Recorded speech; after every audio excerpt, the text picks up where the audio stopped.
Welcome to Faith on Film. I'm Isaac Hernandez. I'm Holly McClure. And Holly, we have just a fully packed show today, don't we? We really do. We're going to talk about movies, and we got a special guest. We do. We have a special guest, and he'll be on shortly. But first, let's talk about what you are the best expert at, and that is what's going on in Hollywood. What are we talking about today? We think people need to know, and they may have already seen this movie, but it's getting a lot of flack. I'm talking about one of my favorite guys on the screen right now. I love Liam, and it's Thor. Okay, but this is a different Thor. Is it your favorite movie because it's a great movie, or is it your favorite movie because of that guy? It's not my favorite movie, but it's my favorite character. Okay. I love Thor. I love the very first one he did, and even the second, but it's getting a little dicey as it changes directors. And let's look at why. Here we go.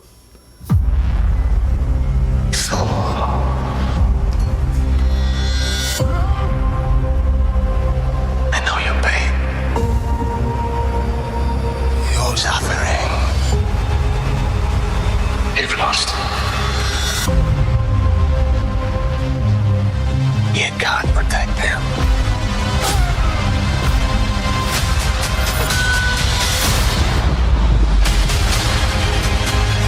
Gods of the universe,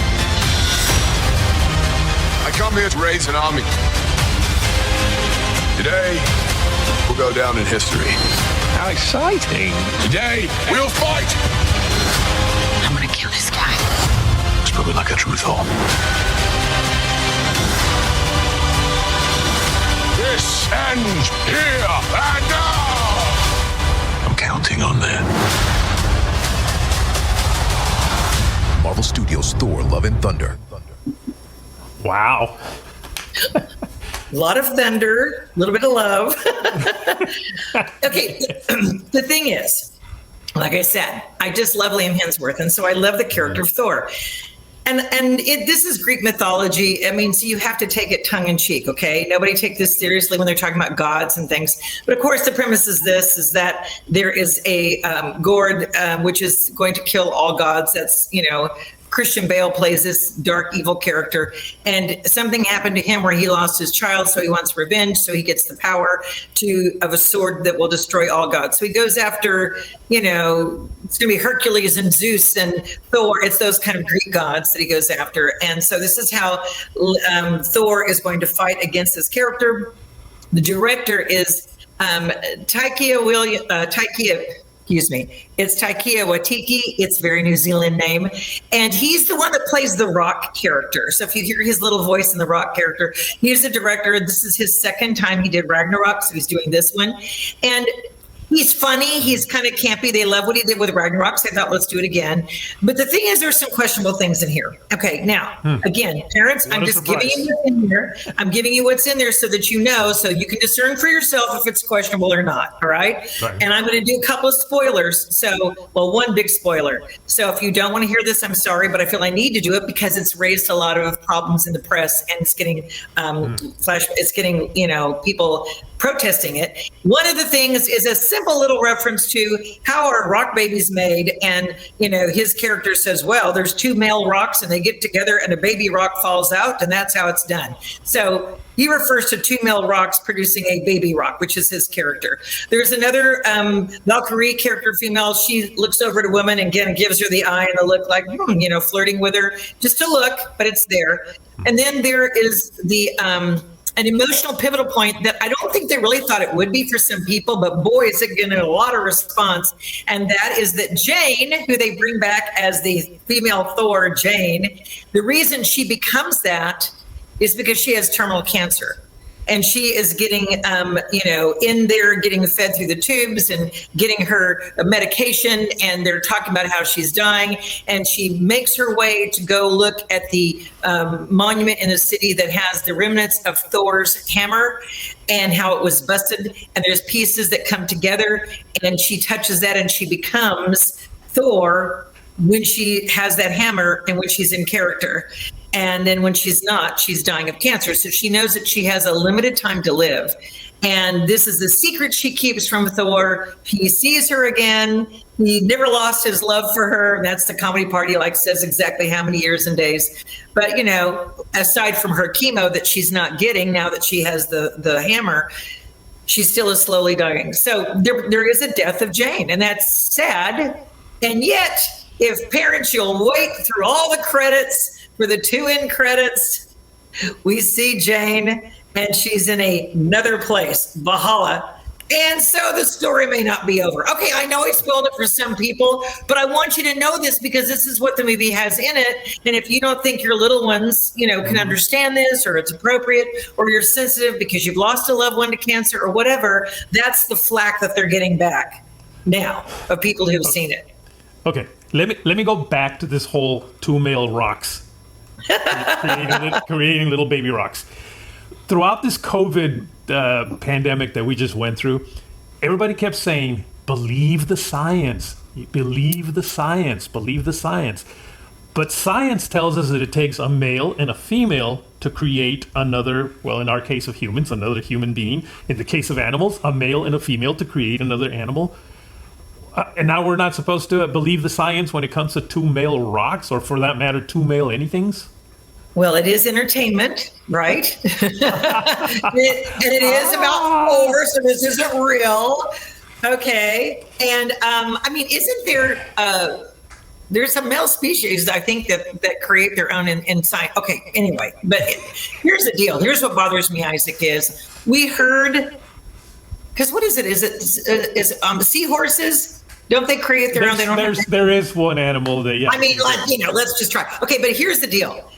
We just had recently on TV in investigations in Washington, and I don't know if you saw it, but I saw it where this person who's supposedly an official professor from university, Harvard or somewhere, says, well, you know, now you can't just say women have babies because now men can have babies and trans can have babies and other can have babies. And there was a senator that said, so you're telling me that men can have babies? She goes, don't you believe that? And he said, no. She says, then you're transphobic. And so they're trying to label that if you don't believe. Well, even if men could have a baby, men can't make men have babies. You're still going to have a female in there. So kind of to your point, Isaac.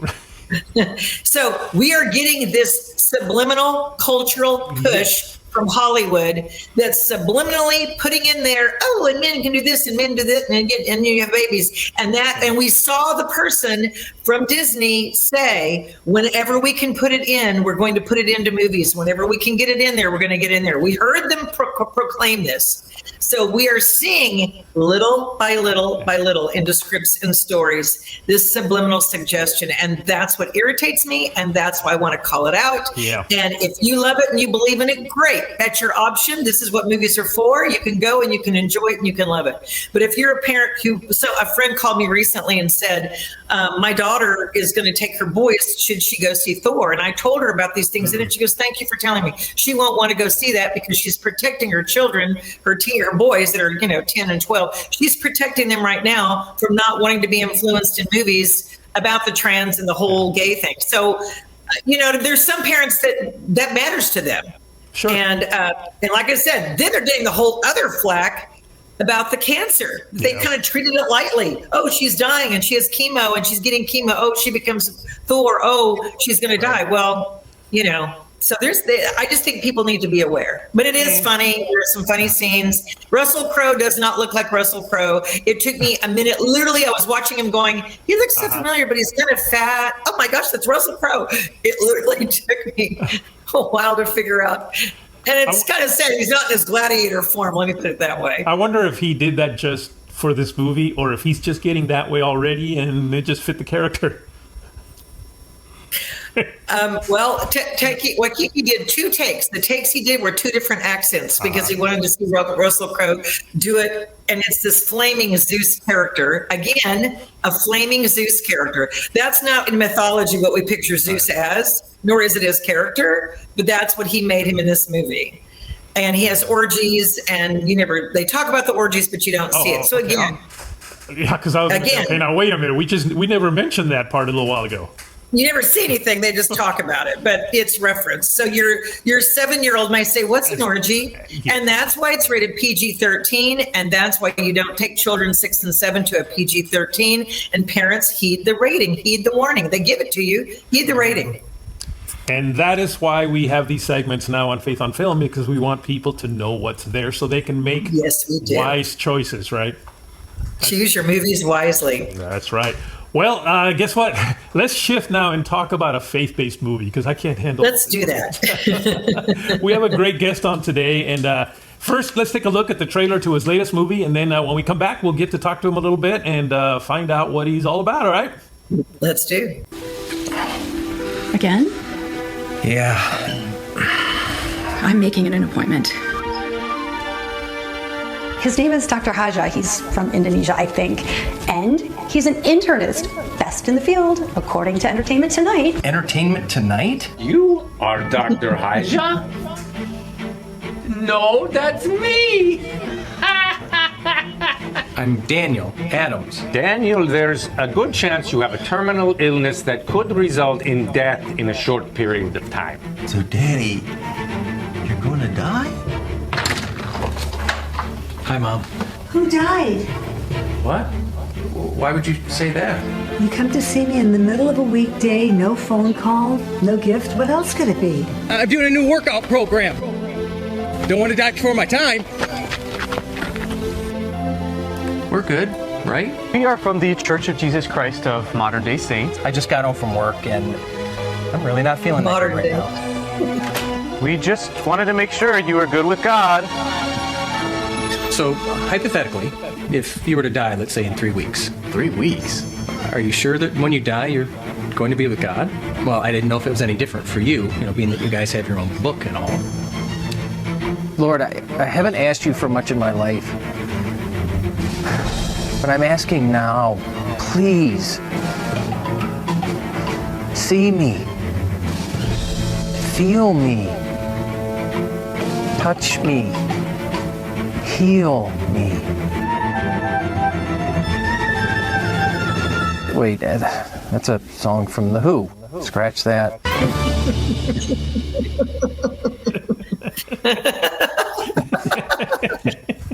That's funny. Oh my goodness, Robert! That's Robert. funny. I love that. and there's lots of funny. I saw the movie. There's lots of funny moments in there. Robert, let me give you modern day saints. The modern day saints. I love that line. Robert, let me give you an introduction here. You're of course an award-winning filmmaker. You've been making feature films from Chicago, I guess, since 2003. Your past films include Angels in Our Midst, Heavens to Betsy 2, and now, of course, Honest to God. Now, Robert, and I want to get your name right. Robert Alaniz. How do I say that? Alaniz. Alaniz. Yeah, I'm always messing up names, but you're wrong both times. I don't feel as bad because Holly just messed one up earlier today, so I'm in good company. Thanks for pointing that out. Yeah. Hey, whatever it takes to make me feel a little bit better. Robert, again, welcome to Faith on Film. So this obviously is a comedy movie. Are all your movies comedic movies? Well, no, actually, I've Honest to God is actually my 10th film, and my first, I think 4 or 5 were basically dramas. I decided to go with comedy probably on a movie I did called Dinks, Double Income, No Kids, and kind of had a lot of audience response to that. And it's funny because I never really wanted. I was always afraid to write comedy because.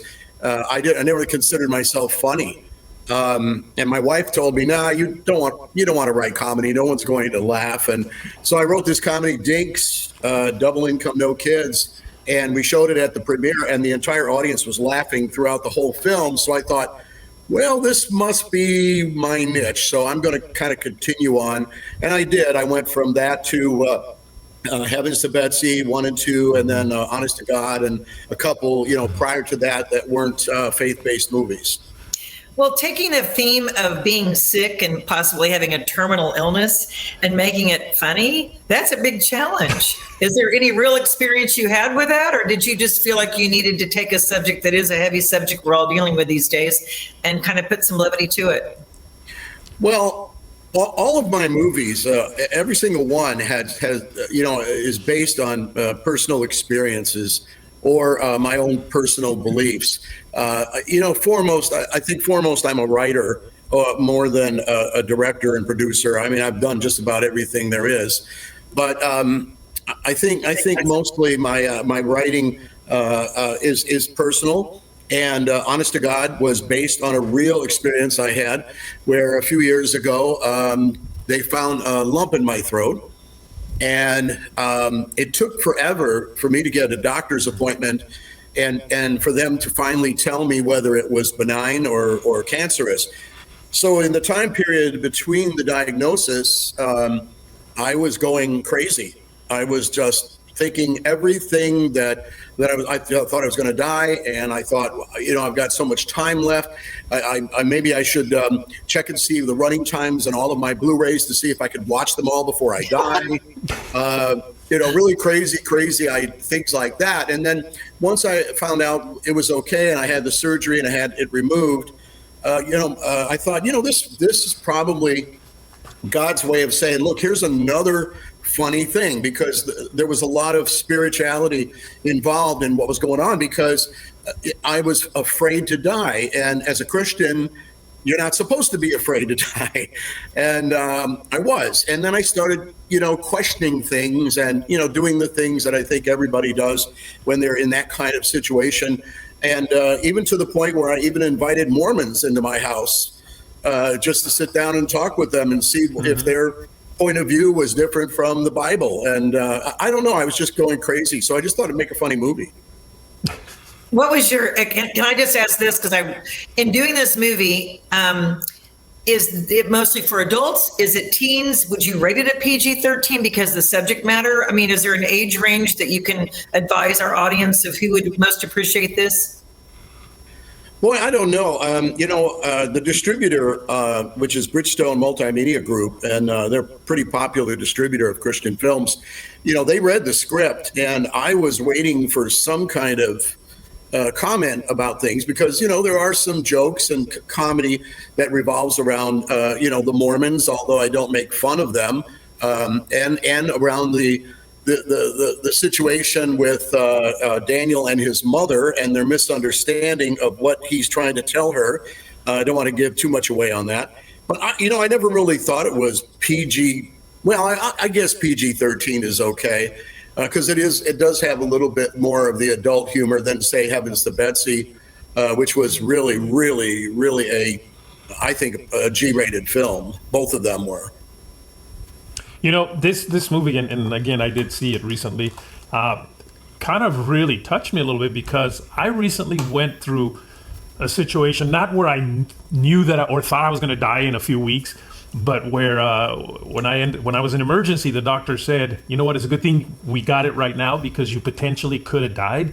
And it just got me thinking a little bit, wow, and not that I was afraid of dying, but did I do what I needed to do before dying? So when I watched the movie, I began to really think about that. And I thought, even though maybe I'm not going to die in the next few weeks or months or years, I don't really know when, but maybe I should start living my life like I don't know when I will die, and make sure that I do the things that I believe need to be done. So it did have a special place in my heart for me. And what's funny, Isaac, is when I read on Facebook that you had to go in for that surgery, I had the same thing happen to me right after we went into pre-production for Honest to God. I had an emergency appendectomy, and this was after the throat incident. And I had the same thing happen. I was rushed to the hospital. This was at the peak of COVID. I went in, I went straight to surgery. And once the next thing I know, I wake up the next morning and the doctor is sitting there on the end of the bed, and he's like, you are so lucky to be here, because your appendix had burst probably a week ago, and your body was filled with sepsis. Wow. And he said, by all means, you should be dead. you should be dead. We were very, very lucky that we were able to do what we did. So I as soon as I read that, I said, wow, we're going to have something to talk about. Yes. And also in doing this film in more of a serious nature, but also some funny scenes, what was your favorite scene and what scene touched you the most? Like even as a director and someone who wrote it, what touched you? You know, I think first of all, there's two scenes because again, you're right. This is a comedy, and it's got some really serious, dramatic moments. So I would have to say my favorite comedic moment has got to be the prayer when Daniel who's an insurance salesman, is bargaining with God as to, okay, I'll give this much money at church for the offering. Well, maybe let me see how I'm doing that week. I don't know. Every time I watch that, it just cracks me up, even though I know I wrote it. And then I'd have to say dramatically, I think at the end of the movie, and I don't want to give it away, but there is a very serious moment that takes place in the church regarding the character Benji and Daniel. That is to me, a very powerful scene. And it's the kind of scene where I sit back and go, did I write that? I thought, that's actually pretty good. And I have to contribute. I always, give the glory to God, because sometimes I write stuff and he inspires me. And sometimes I think he even writes through me. And sometimes I watch what I've written after I've directed it and put it together, and I don't even remember writing it. And I think, wow, that's pretty poetic. That's pretty nice. And then I it's like I don't know if it was me that wrote it. It's very strange, but God was a strong influence. As a matter of fact, I call him the producer of this movie, because without him, it never would have been made. It is truly a miracle that this film was finished because of all the things with COVID that we had to go through. Right. I had this emergency appendectomy. One of my co-producers died. Another producer had a heart attack. The entire crew and cast went into shutdown because of COVID. I lost my lead actor. I called the movie off halfway through and said, I'm sorry. I sent an email out to everybody, says, I'm sorry, we can't do it. So I just prayed, and I just said to God, I said, if this is going to happen, I need your help. You have to produce this movie. You have to put things in the right place, and I will follow. And that's exactly what happened. Exactly. Every time an opportunity came, something was placed there. And I'm a strong believer in divine intervention. Yes. It was not my doing. It was like all of a sudden, oh, okay, we could do this. We could do that. The cast volunteered, look, don't worry about paying me. My gosh. We'll talk about money later, because our finances were really, really, shot. If I told you how much money we shot this film for, you would not believe it. It was not free, okay, by no means. It was, but I think it adds a new appreciation. A new appreciation of the term micro budget. And inspiring other filmmakers. Micro for that matter. Right. And inspiring other filmmakers to say, look, if God's got a hand in it, anything can be done. Well, what a testimony you have. Absolutely. And I am so overwhelmed that it happened. I still can't believe I'm sitting here talking to you, and people are watching it. It's over 50,000 views on Encourage TV's YouTube channel. I mean, and it's only been out for 14 days. Oh my gosh. I'm just like, blown away by it. Where can people see it? Well, you can see it. Isaac, I don't know. Where did you see it, Isaac? I went to Encourage TV. Now, I did it just by going to their website, but you can also go to their channel on YouTube, right?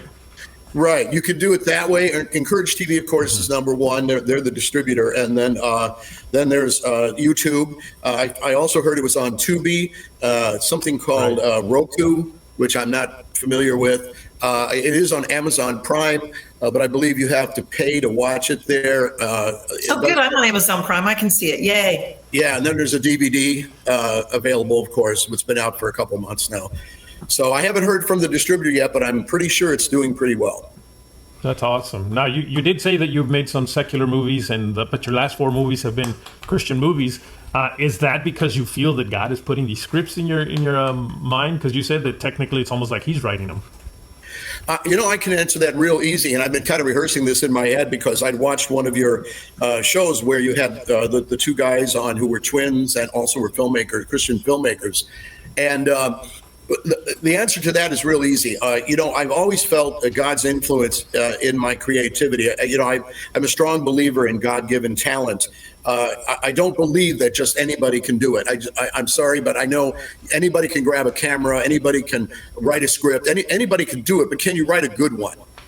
And it seems like when digital technology took over, it seems like everybody's making movies, and but the truth of the matter is it a good movie? Is it an entertaining movie?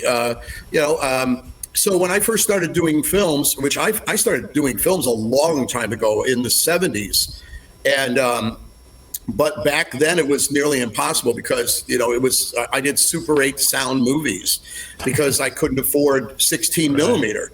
But then in 2001 I wrote my first movie, Time Server, which is a time travel movie, which was a big mistake because writing a time travel movie for your first film after several years of not writing was not a very good idea. But basically, getting back to your question, Isaac, what happened was I always felt that God had, that I was supposed to use this ability. But what happened was I think the first 4 or 5 films I did, I was more or less doing them for myself. I was thinking about Hollywood. I was thinking about success. I was thinking about, personal gain.